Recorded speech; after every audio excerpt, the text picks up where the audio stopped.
Hey guys, this is old Jeff from Mysterious, Oklahoma, and just to let you know where my mind's been at for a while on different things. I stumbled onto this. I was reading a book the other day by Deborah Boozden or something like that. And anyway, the book was called Off the Beaten Path of Oklahoma, and I'm sure she's got probably other books. But I got several different years because usually on a book like that, it's written over a period of years. Things change to go to different places in Oklahoma. And in a little border, a footnote, it spoke about blood money of the Osages. What that really titled really wasn't the Osages. Literally 60, up to 60 people, men and women, children, I'm sure, were basically in the 1920s. And how could we miss this? This is mysterious stuff to me. We just bypass this. We don't talk about it anymore.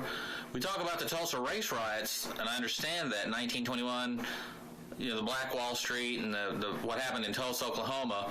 But at the same time, what was going on up north in the Osage land area was what was called blood money. And what they were doing was, it was a reign of terror of just basically men marrying, wealthy men marrying these Osage women and just murdering people to get their head rights for their land because it was oil rich. And I can pretty well bet you they never did give that back, you know what I mean? But anyway, it's just interesting. I mean, here at the same time, I think this needs to be just as important as the Tulsa race riots. We should speak about this like they write all the tons of books. I did find a book on it by Dennis McAuliffe Jr. He wrote the book on his own family history, I believe, tied into this, called Bloodland, a family story of oil, greed, and murder on the Osage Reservation.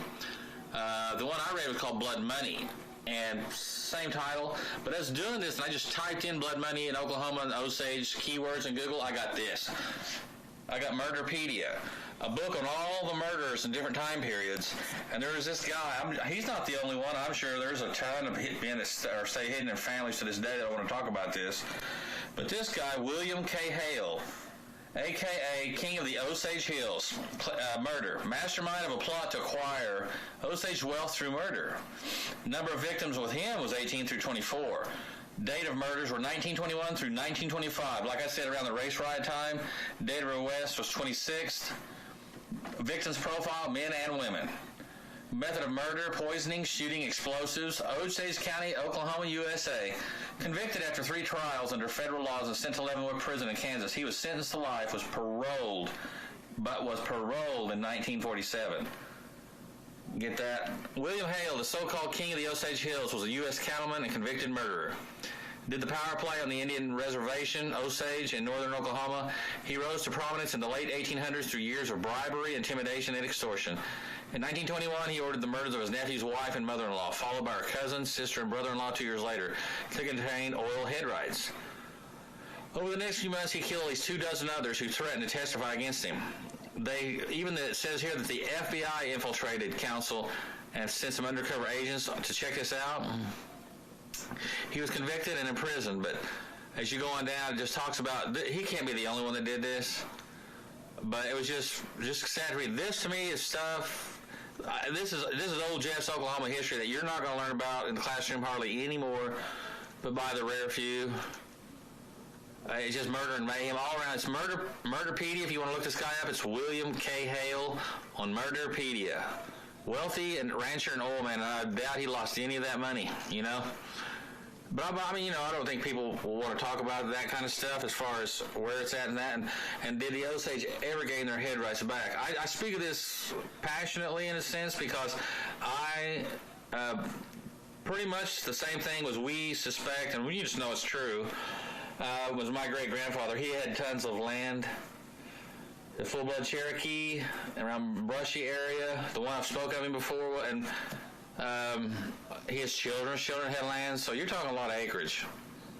And I can see it on the allotment maps and everything, but we don't have any of that anymore. And he always told my grandmother and daughter, her sister, Margaret and Thelma, he would say, never speak to anyone coming to the door trying to hand you any kind of check or anything like that.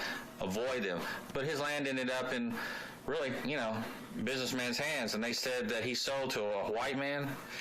I'm part white, but I'm just saying, my grandmother said he would never speak to them. He was definitely wary, definitely stayed away, but definitely he knew what was up, and in the end, he still lost his land. And they say through sale, but he lived a long life, but he didn't lose it through sale, I can guarantee you that. But this was interesting, and this is an old mystery. Old Jeff's Mysterious Oklahoma, Blood Money of the Osage Nation. I think they should be prominent, just like the creek, the unknown Creek Friedman grave over there that's being run over the top of and being buried over there, the real Sparky's graveyard, I consider. That should be done. I mean, we should say something. Somebody should rise up. I mean, even though, what's the guy's name that's the principal chief of the Creek Nation on TV all the time? Here's the Osage, which, 60 people were better, 3% of the Osage Nation, losing their lands and their livelihoods and their lives for this land. So I'm going to tell you, I'll read this book, I'll say whether I liked it, yay or nay, but I'm going to provide these links. The book is Bloodlands, Dennis McAuliffe Jr., I got it at the library. Murderpedia, I'll put the link of William K. Hale, and I'll put this out there. So I find it interesting, and that's old Jeff's more, not urban legend today, but more of my history, which I pull closer to. I love the mysterious, raw Oklahoma history that you never hear talked about, except through countrymen, peoples and families and stuff like that. Well, this isn't the weekend, but I hope you're having a good day. It's Monday. Talk to you later, guys. See you. Bye.